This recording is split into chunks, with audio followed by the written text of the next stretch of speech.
So for most of my life, I knew something was different with me. I was different. How I see the world was different. But I didn't have the words for it. I just knew that things like socializing drained me. Loud noises and sounds could physically hurt, and that I liked having a lot of structure in order to function.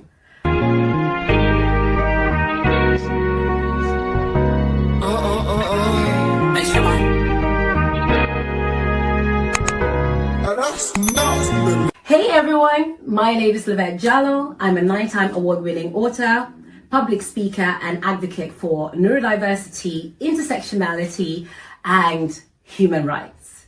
So today I thought really long and hard about this video, and I wanted to share an answer to a question that many ask: my journey of getting diagnosed for the first time in England and how the process worked back then.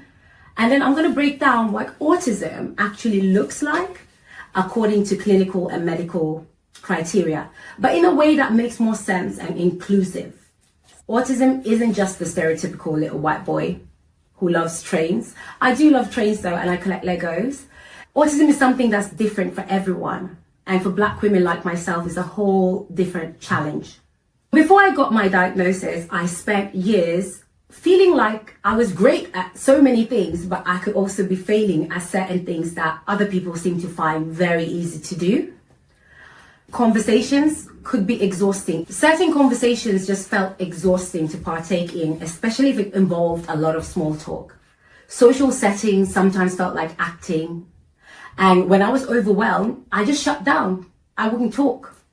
Now, most of you know I went to university in England, and that would be the time period that I would be diagnosed. I remember the situation that occurred, which was me getting back one of my exams, and I had scored a little bit lower than I would have wanted to score. I started having a panic attack, but I didn't know it was a panic attack. With that happening, I decided to visit my GP. The first GP I met was a white man, middle-aged. And unfortunately, that experience is so ridiculous that I actually mention it in my book, Stranger in White Spaces, because he was attributing all of the things I was telling him to me eating a lot of palm oil. And he said that before he would tell me about his visit to some obscure country in Africa. Now, what landed me there was surprising for me. Like I said, I didn't know what panic attacks felt like until I experienced one. But now, in hindsight, it was actually a meltdown.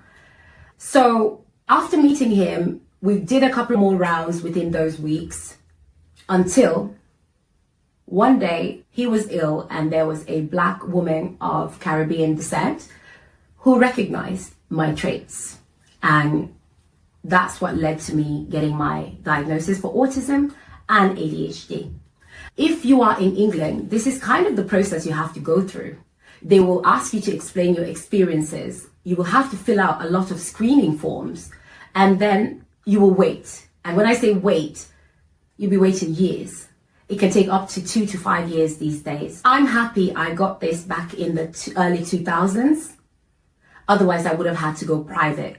From my first meet with the GP and the referral and all of the screenings, answering deeply personal questions about my childhood, my routines, my sensory issues, I finally got my diagnosis at 23, and I hid it from everybody. Coming from a West African background, autism, ADHD, it all is baked into somebody is crazy. And that's not accurate. But it would take me almost 10 more years before I would accept that autism is just how my brain processes information. Now, let's talk about the DSM criteria. This is what they use to look at traits before they actually diagnose you. I want to talk about it from my perspective as a Black woman, because I had to get a secondary diagnosis in Sweden 2 years ago to get ADHD medication. Professionals use this manual called the DSM-5, which is a diagnostic manual for neurodevelopmental conditions, but also personality disorders. How do they explain autism? Let's talk about why.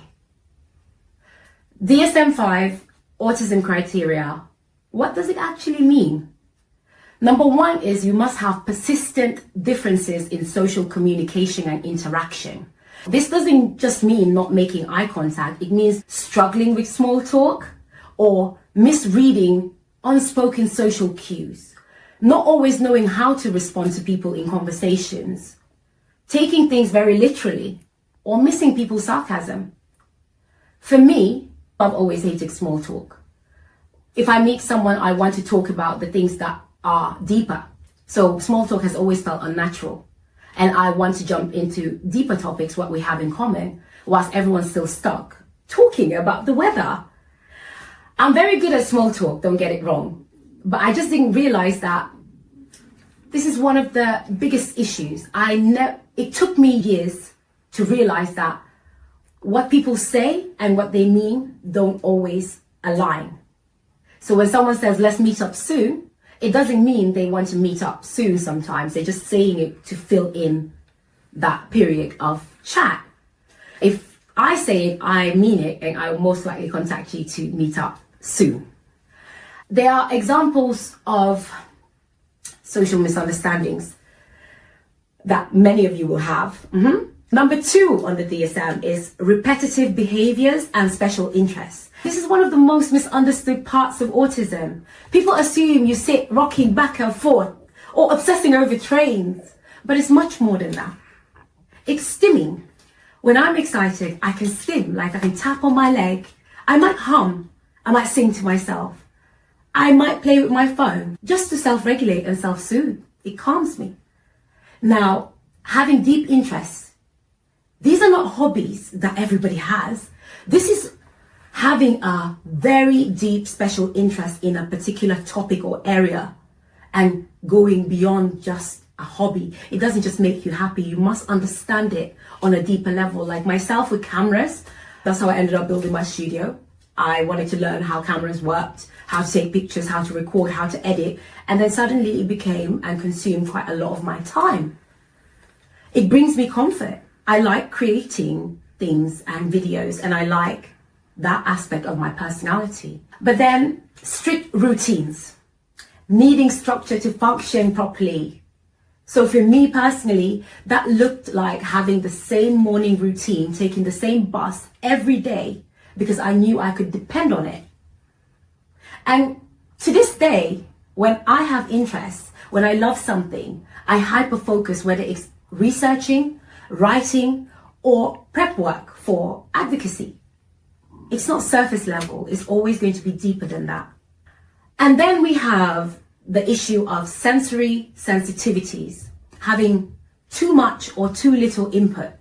See, autism affects how we process sensory information. Some of us are hypersensitive, meaning sounds, lights, textures can be very overwhelming for us. And for others, hypersensitive, meaning they need more sensory input to feel regulated. So you see, autism isn't one thing or the other, it's a whole big spectrum. We can talk about sounds. Being in loud environments, for me, can be physically painful. And things like textures, fabrics. You can notice in my videos, all of my fabrics I wear are by my tailor because I can only wear particular fabrics. And thus I create my autistic wear, especially my homeware. Otherwise it becomes unbearable on my skin. And then we can talk about skincare products, how they feel, how you put it on your face. It just may not feel comfortable. And then smells and taste. Getting sensory overload from strong smells and specific flavors as well can be very difficult for us. Some of us, not all of us. And everyone knows most of us hate clothing tags, which is why I prefer having my clothes special made. For me, loud environments have always been a nightmare. It didn't help that I grew up in a West African household in Sweden. Every Saturday morning, let me tell you, there was Yusundur playing on the loudest sound level. And I was told I'm weird and I'm strange in my own home for not liking loud noises and preferring to read books. But my grandma, who raised me predominantly, she would alter my clothing when I was young, because as soon as I didn't like a particular fabric, even if it was my school uniform, she would ensure there was lining on the inside so that I would be comfortable. And when it comes to food, she was the same. She would ensure that if I wanted jollof rice for the 7th time that week, I would get it. Because she just got me. She just understood my needs. And that is what many autistic children really want from their parents. Now, thank God in 2025, we're talking more about this, Black women, autism, late diagnosis. But still, why does it go unnoticed in so many Black women and adults? It's because we learn to mask. We learn to keep it together.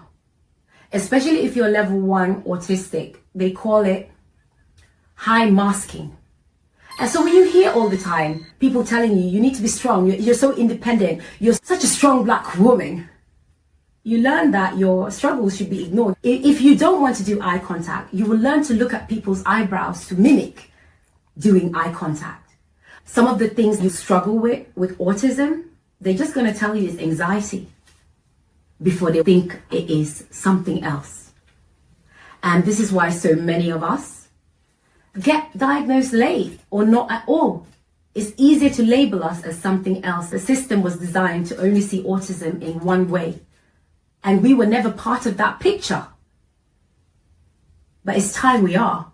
And we can drive that conversation forward. That's part of the work I do in healthcare, here in Sweden, in my lectures as well. So if you've ever felt like something was different, but you didn't have the words for it, trust yourself. You are the person who lives in your inner world. Whether you go for a formal diagnosis or you self-identify, your experience is valid. And if you've gone through the formal autism diagnosis process, are you thinking about it? Do you have questions? Let's have conversations in the community and in the comments. And if you want to see more of these videos on neurodiversity, identity, advocacy, well, what are you waiting for? Subscribe!